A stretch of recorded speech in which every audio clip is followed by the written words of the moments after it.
something like that. Because he works for an accounting firm, also that one has a taxi that was the moving electric. That's been busy, and then my work has been which is a good thing.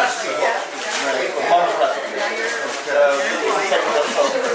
And I like my that's the other important part. Oh, they're all wonderful. See anything that you would want? It is the best place I've worked in a very long time. It's video. No sound.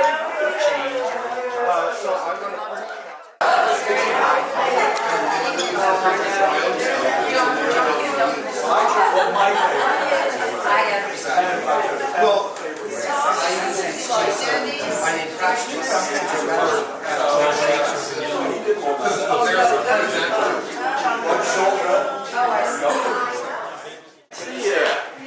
Caroline, look at you grown up as can be. Ooh, very nice to see you. Andrew, this is my girlfriend Victoria. Oh, Victoria, nice to meet you. Very nice. I'm so glad you all could come. Yes. That's the main thing. So I've never had so many sandwiches in one room. Is that a good thing? Or? That's a really good thing. Actually, we have some pictures of most of us together, don't we? But yeah, it's great to see you all. Lovely. And you know, it's probably you were told. Sounding band, and you're one. I'm gonna start.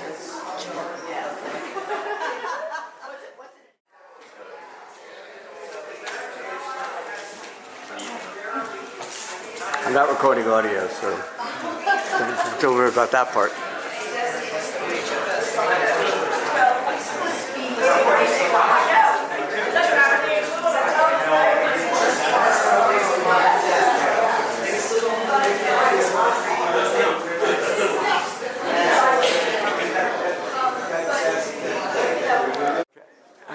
Rolling. That's nice. It looks beautiful. What a beautiful spray. Okay, it's video, so you can move around now. You never know what to do you, when you have video? Choose your tea bag. They were asking me to choose a couple tea bags. They won't repeat that way. Not the scones yet. No scones yet. I'd like to do that. Yes, thank you. So much fun. It is fun. She was my next door neighbor. Come on in, and everything is labeled. Thank you. And if you need help, let us know, and Andrew can help you Yeah, I will with plates assist and with anybody who things. needs assistance. One kind. Yeah, grab yourself a plate. Yeah. And then choose a tea bag or some tea. Yeah, there you will like. be the water on the table, so you can just choose your tea bag. Well, thank you for coming. That's the very first thing I want to say. This is absolutely awesome. The setting is awesome. You guys are just incredible for making all the effort to come and be here. It's just, I want to tell you, from my point of view, it's a really special day, and I want to say thank you for that. So I thought what I'd do is I'd go through a little bit of a slideshow, but of pictures. Don't worry, I'm no bullet points. And, just to explain her life. She's had an interesting life. And she's lived in 2 different countries, and put it up to your mouth. Oh, well, there you go. Whoa, is that too much? Whoa, sorry. I'll try and keep it even. So what I thought I might do is sort of do her life story in pictures and just give you the high points and try and explain to you how the Coop family and the Selinger family all became intermingled at the different points in our lives. It's sort of an interesting story. And so I'll start at the beginning. So, my mother grew up in Wales, in a little place called Myford, which is in northern Wales, and she was born in 1933. And so the picture at the left there is actually when her father was about to go off to war. This was 1940. And so they got this picture of her brother, Price, and my mom. And this was the house they lived in. It had no electricity. It was in the middle of the country, and there was 3 kids and the mother. And the tragedy is that he went off to war, but he got sick. And he had a thing called spondylitis, which is a horrible disease, actually, where your body is all stiffened. So he actually ended up being an invalid for most of his life. And that meant that my grandmother was taking care of 3 children and an invalid husband. So she knew hardship, right? So that's the early years. And once she decided to start a career, she decided to be a nurse. And so she went off to, I think it was the Liverpool Hospital, I can't remember the exact name. And this was shown there, Christmas time. They had for all the patients there, and they would make it as all these kids had real serious issues. They were long-term patients. And the picture down there is with her mother, Lake Windermere. And that's right before, she married my father. So she met my father in Myvin, in that little place I mentioned. And he was an apprentice farmer, learning how to farm. And they met and fell in love. And in 55, they got married. And so my mother was 19.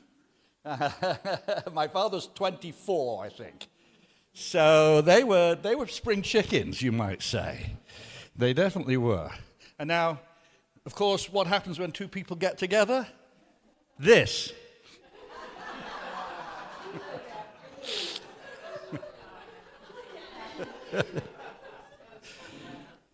I don't remember the shot being taken, but I was a happy child, I think you might.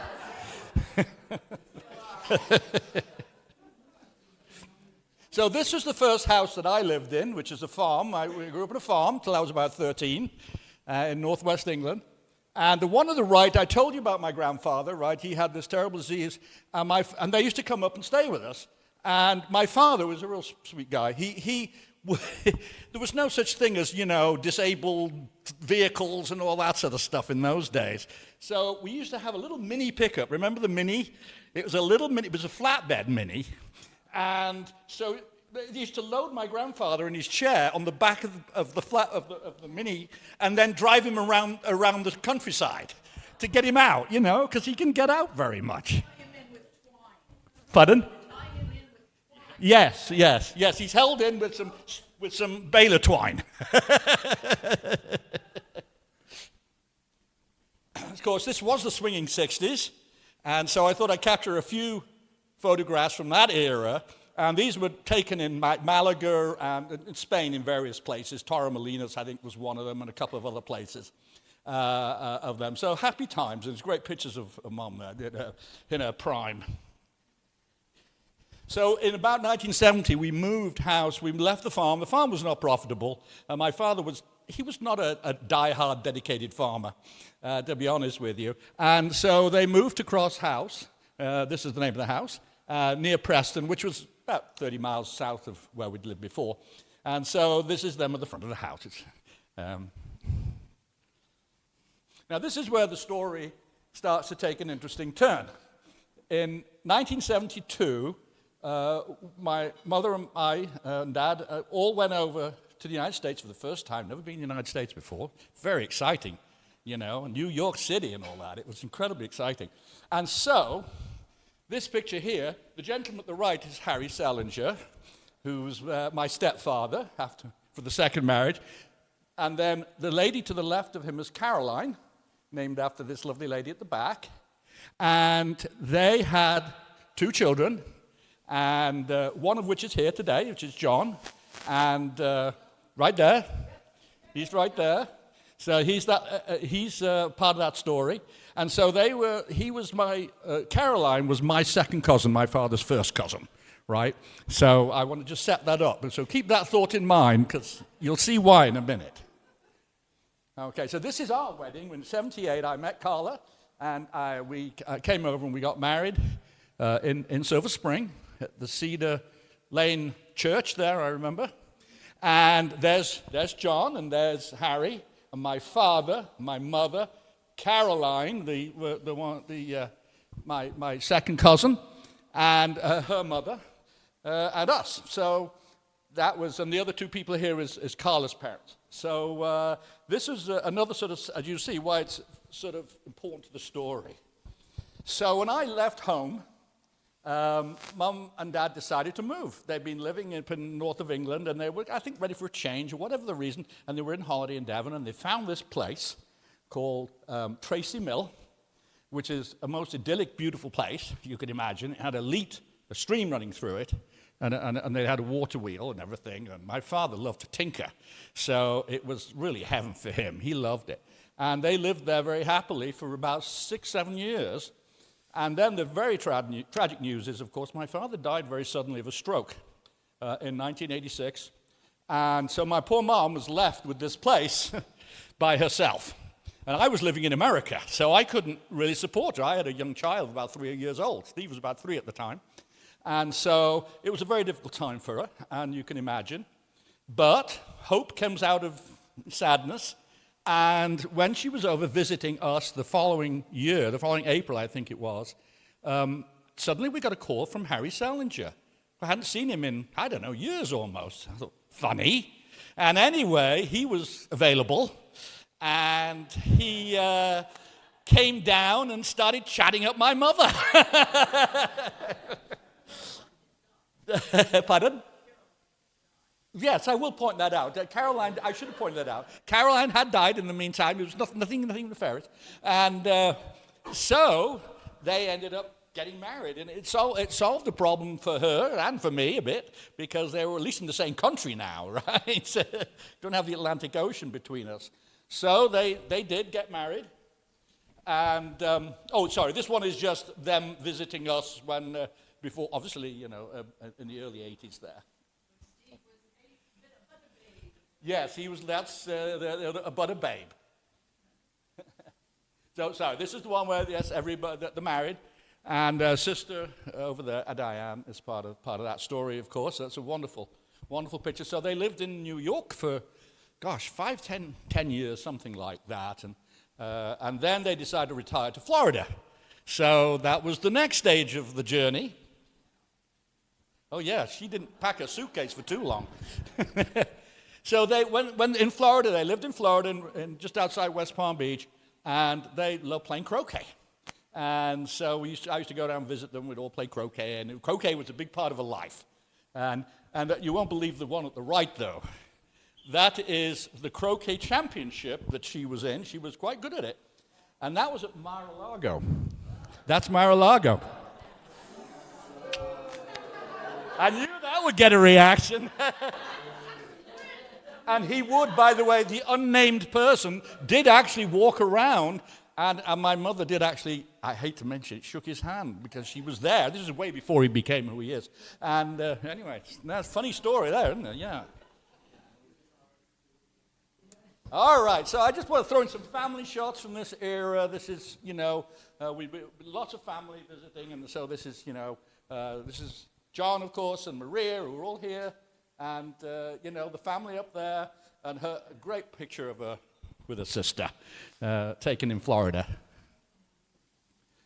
So a little bit more family, because these are some of the shots that you guys sent me, by the way. So yeah, I mean, what can you say? Lots of family, lots of love. Okay, so then we go into the latter stage of her life when she moved to Country Meadows. And we have a wonderful crowd of people here from Country Meadows. Yay, Country Meadows. So, Mum, she was very able and upright, and so she ended up doing modeling. She ended up modeling clothes, didn't she? Right? Yes. Modeling clothes. Yes. So and that's a picture of a friend's boat that we were on. But it's just really is a lovely set of photographs there. So she was active to the very end, and that's always, she didn't go through a lingering demise or anything like that. So it's, it's very, very happy to have everybody here to celebrate that. It really, really is. That's pretty much it for the photographs. And I did ask a few people in England to do some sort of anecdotal story or what have you, and 3 people did. And so I was going to play those, and then I was going to open it up for other people here to obviously put some mics on the table, and we'll, talk you through. So just context here. This is me. That's my cousin Nick.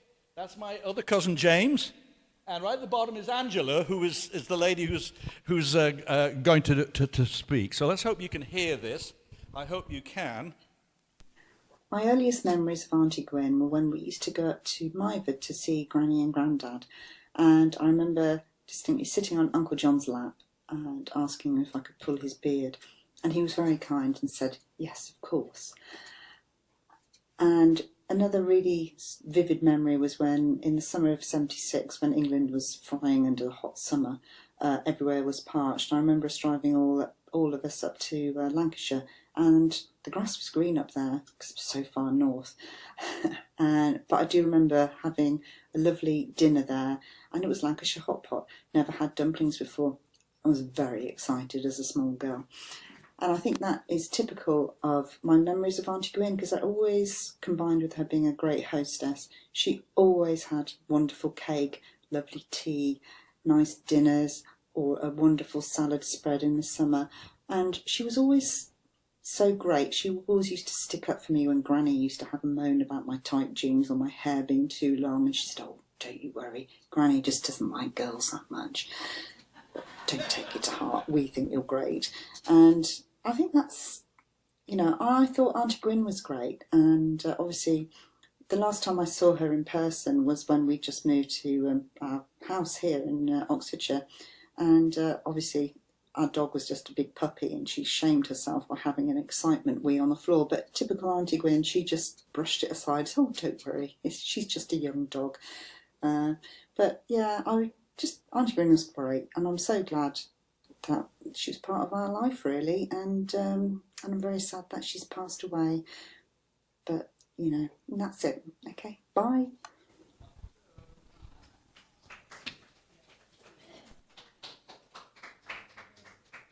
There is my Aunt Diane and her son Nick. So he had a little something he wanted to say too. Hi, I'm Nick, the son of Tony and Diane Wright. Diane was Auntie Gwyn's younger sister, and she was my auntie, Auntie Gwyn. My mum is still grieving at the loss of Auntie Gwyn, but has asked me to say a few words on her behalf. So Mum and Auntie Gwyn were always close, even though she lived far away from us in the Midlands, first in Lancashire on the farm, then Devon, and after Uncle John passed away, finally the USA, where she had a long and happy life. And one of the things that Auntie Gwyn and my mum always did is they always called each other. And my mum visited many times while she lived in Florida.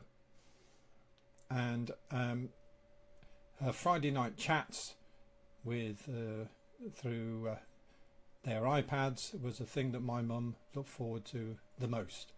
And it's still a shock that all of a sudden, one week she talks to her sister and the next no more. But we can't live forever. But it was still a shock to my poor mum. But we still have some wonderful memories of Auntie Gwyn. I always used to like the fact that she always used to call you dear. And she says, well, dear, etc, etc, etc, which was always nice. And we always enjoyed our visits to the Coop household because there was always good food. And Auntie Gwyn was a wonderful cook and a great host, and she was always stylishly dressed and always English. Even when she lived in America, she was still quintessentially English. So those are my few minor thoughts there, and hopefully we look forward to seeing the family when they come over to the UK, when we finally enter Auntie Gwyn with Uncle John. Thank you, folks. Bye. Oh, well. And thirdly, this is on my father's side. And lastly, this is Richard, my first cousin. And that's a picture of us at the farm when they were young. So this is. Hi, Andrew. Thanks for asking us to contribute a few words about Gwyn. Absolute privilege to do so. Just sorry we can't be with you for the event in the States in May, but we look forward to seeing you and Carla when you bring Gwyn over here to the UK in June. You will remember your aunt, my mum, the one you used to call Nutty Ann, which I think was more a reflection on your spelling than on my mother's mental state. She was John's only sister, and indeed he was my only uncle, and that makes Gwyn my only auntie, and indeed you my only cousin, because John and Anne were the only children on the one side, and my father was an only child on the other. So it's just a very good job that my only auntie and uncle were both so lovely. John was beloved for being able to fix everything, and both he and Gwyn were just so lovely and charming with us all. And perhaps the occasion that sticks in my mind the most is when I was deposited at Boran's farm when Mum and Dad were going off for some event. And you probably remember that I was scared stiff of everything, the bull, the tractor, even the kale John was growing in the upper field, I think. But Gwyn was just so lovely, and it always sticks in my mind how kind she was to this poor petrified child. So I hope it all goes very well.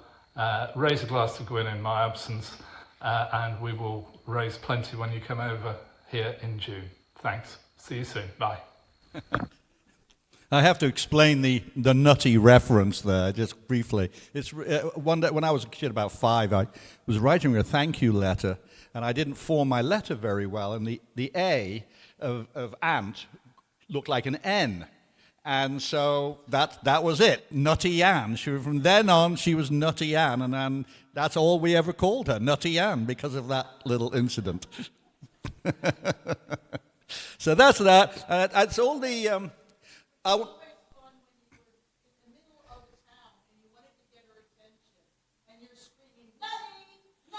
Yeah. So I want to open up here. That's all the ones from abroad. So I want to open up here. There's a mic on every table. I can pass you this one to you. Love to hear you say anything you'd like to say, as long or short as you'd like it to be. Just stick your hand up, and Steve, you want to start us off? Sure. Take one of the mic. Press the button on the bottom. Hold it for about 4 or 5 seconds, 3 or 4 seconds. All right, let's see. That worked? Okay, good. So some of my earliest memories of Granny were when we were getting ready for her to come over. And we went to get her prunes. And for digestive reasons. The first thing that I would yell as she was getting off the plane is, "Granny, we got you your prunes," in front of course, all the other passengers in the airport. We had a lot of wonderful times together. I remember from that age, we would watch Saturday morning cartoons together. She absolutely loathed My Little Pony. She hated it. But her love of croquet also passed over to me. And in fact, the left picture was taken when we were doing an amateur tournament at the Breakers, and we came in second place. It was a fantastic time. And then when she moved up here, when she was at Country Meadows, that's about 5 minutes from where I work. So I would come over and have lunch with her. And then she moved down here 5 minutes from where I live now, and we don't get to have lunch anymore, but I still have many wonderful memories of her, and yeah. Thank you, Steve. You're welcome.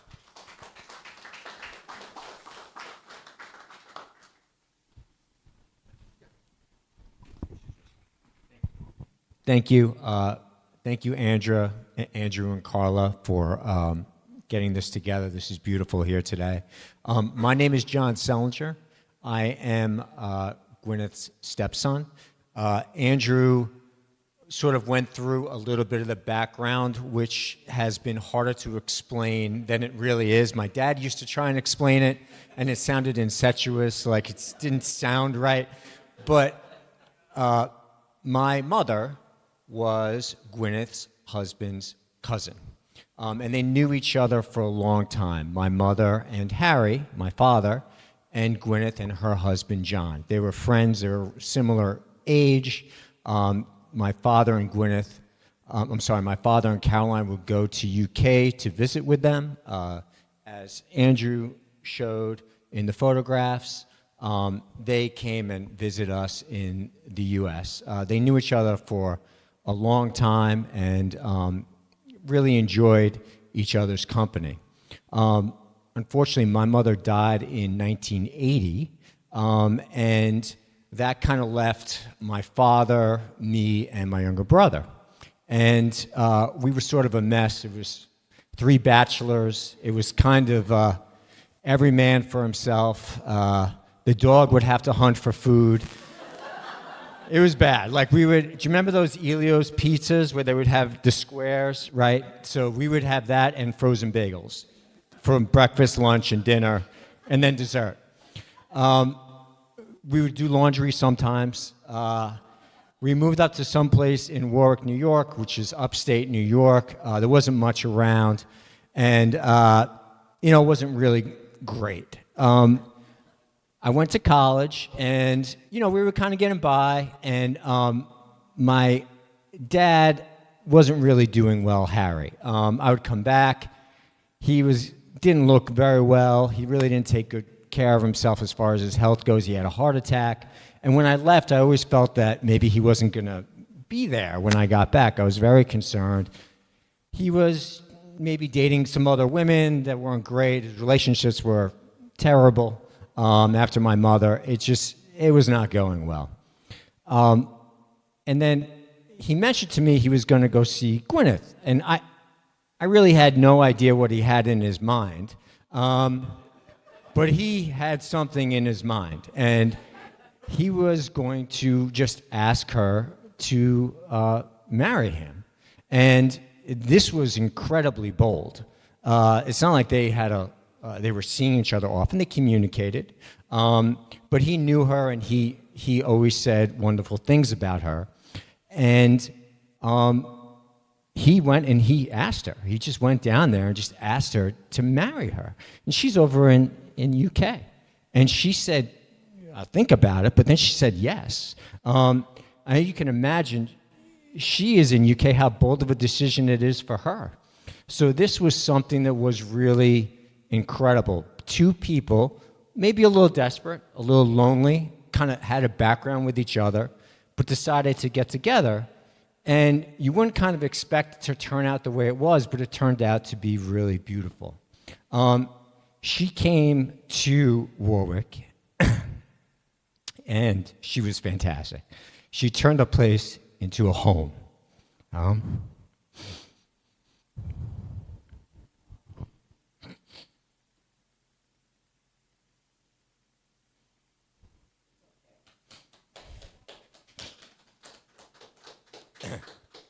So the mess was not a mess anymore. We had swans. We had food. Our dog didn't have to hunt. He would get a stew. He didn't know what was going on. She created this. We didn't know what this was, okay? So this was really wonderful for us. At some point, they decided to move to Florida. My dad was trying to run a furniture business out of there. He ran it for many years. And people kept coming, and she would go, Harry, there's somebody here at 7 a.m. to buy some furniture. And she was like, we got to get out of here. So he knew it too. They had to move down to Florida. They moved down to Florida, and they moved into a townhouse in a place called the Polo Club. It was very nice. But she, again, made it like an oasis. She gardened, orchids all over the place. She was planting. It really turned to a beautiful, beautiful home. My dad, for the first time, I felt, really loved his life and was completely content and really happy. She was his bride. And they really had a long and beautiful life together, a good run that really was amazing considering how it started. Unfortunately, my father, of course, he was older and he got sick, and he used to say to me, I want to stick around for Gwynneth. I don't want to leave her alone. I'm not ready to go because of her. In reality, it got rough. She took care of him. He was in bad shape. He probably should have went into a facility to properly take care of him, but this is what he wanted, and she did everything she could to keep him there. And he died in his home, in his bed, thanks to her, and in a manner that he wanted to die. She really was incredible. She is a selfless, beautiful woman, and I'll always appreciate it.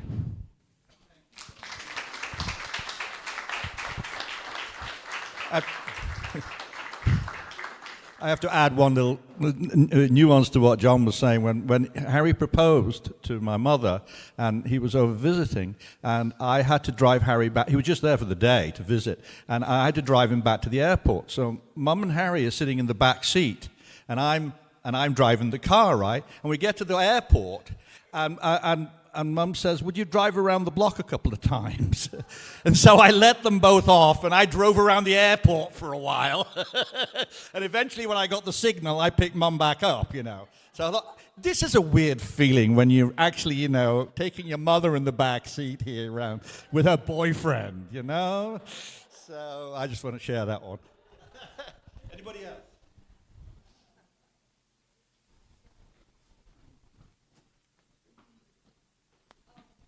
Thank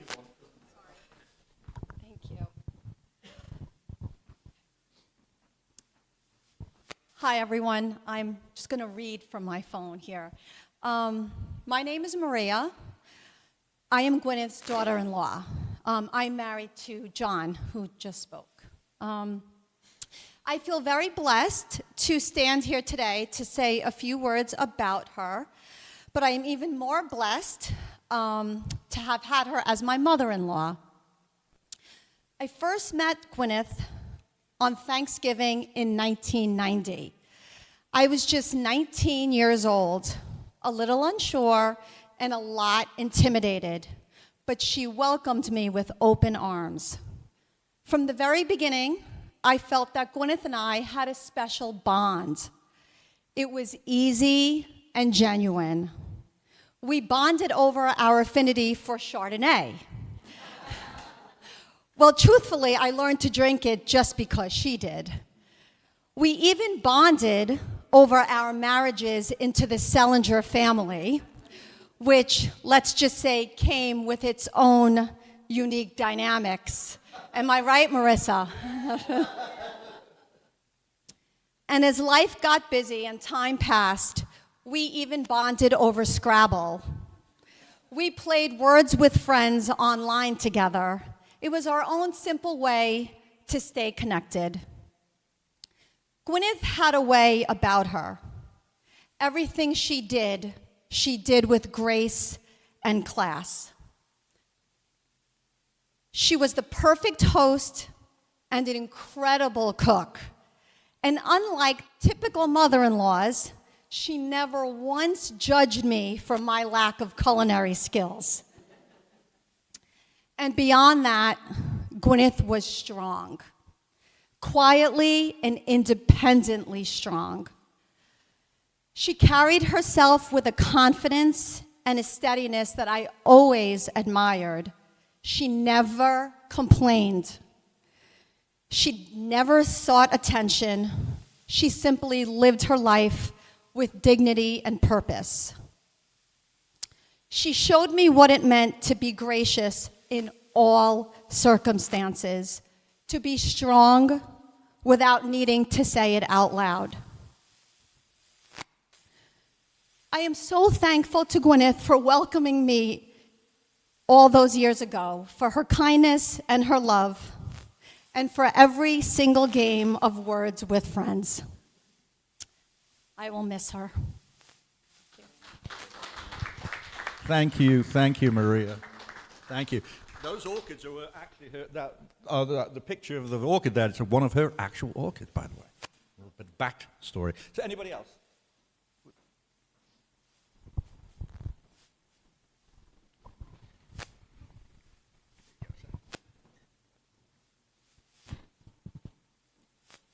Hi, guys. If you can hear me.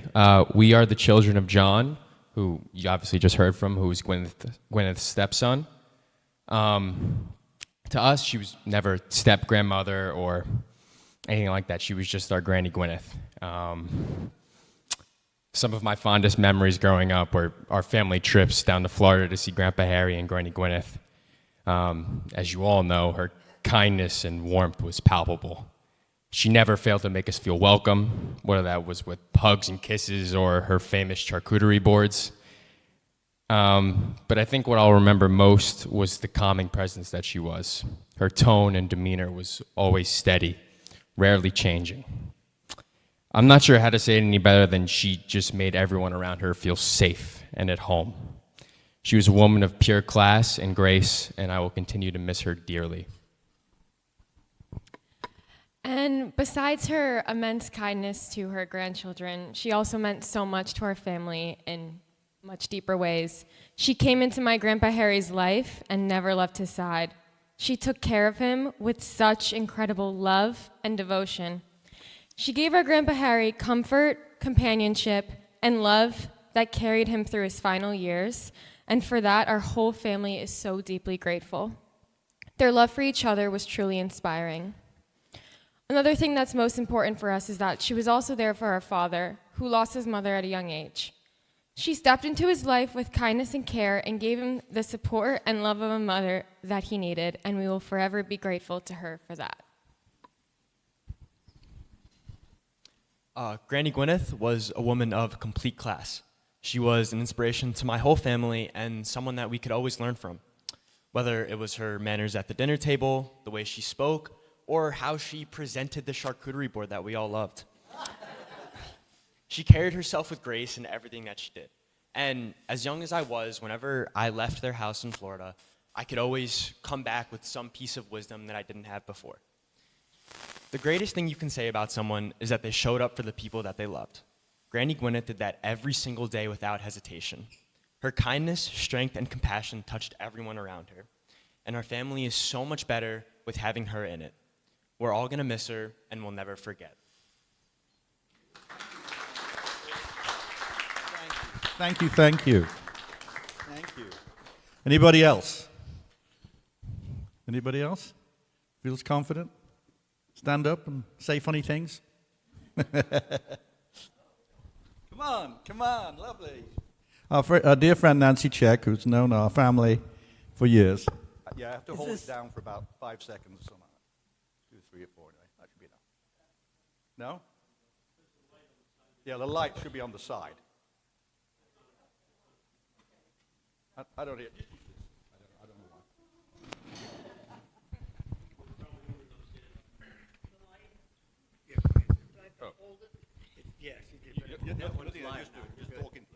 Okay. Oh, thanks.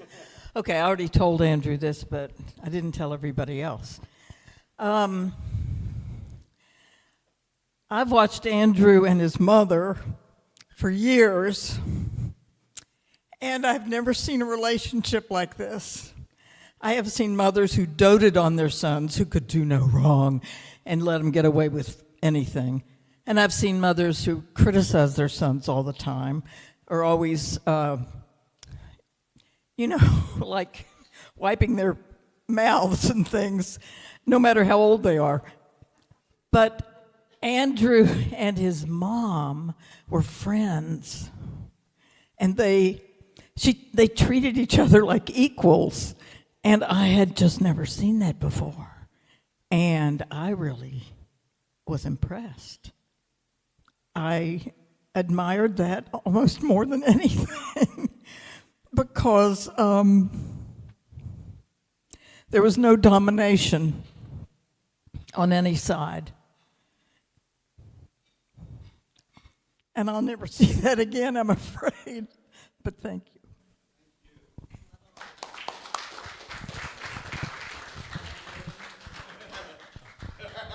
You're on now. You got the microphone. Thank you. That was really sweet. I'm glad you said that because I did want to say that point. I had this amazing relationship with my mum for years. I mean, ever since I was an adult. And as Nancy just said, had a mature relationship, it was an equal relationship. I looked on her as a friend. I would call her, in the last 10 years or so of her life, I would call her every single day at 4:30. And the ladies at Country Meadows used to say, Gwyn, it's 4:30, you've got to go and talk to your son. Right?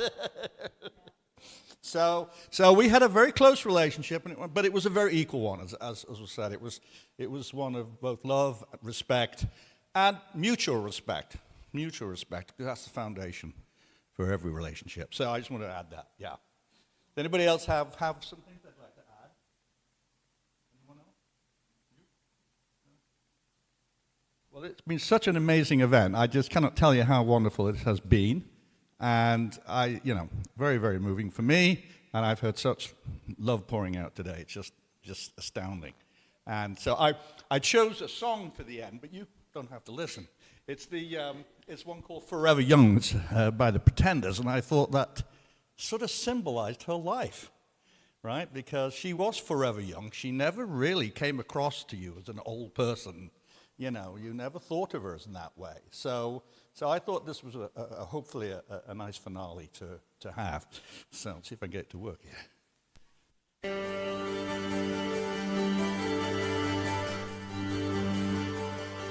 May God bless and keep you always. May your wishes all come true. May you always do for others and let others do for you. May you build a ladder to the stars and climb on every rung. May you stay forever young. Forever young.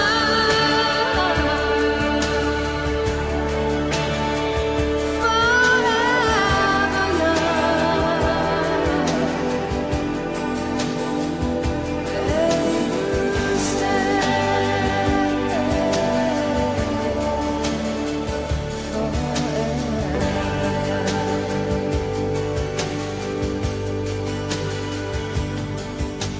May you grow up to be righteous. May you grow up to be true. May you always know the truth and see the light surrounding you. May you always be courageous. Stand upright and be strong. May you stay forever young. Forever young.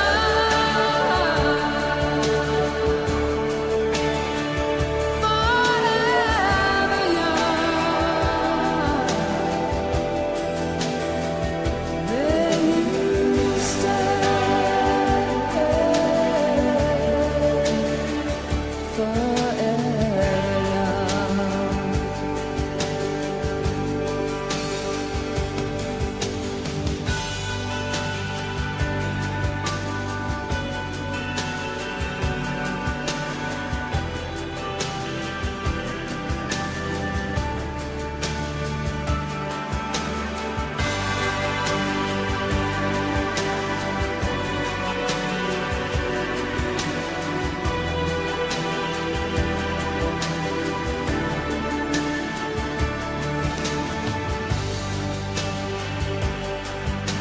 May your hands always be busy. May your feet always be swift. May you have a strong foundation when the winds of change shift. May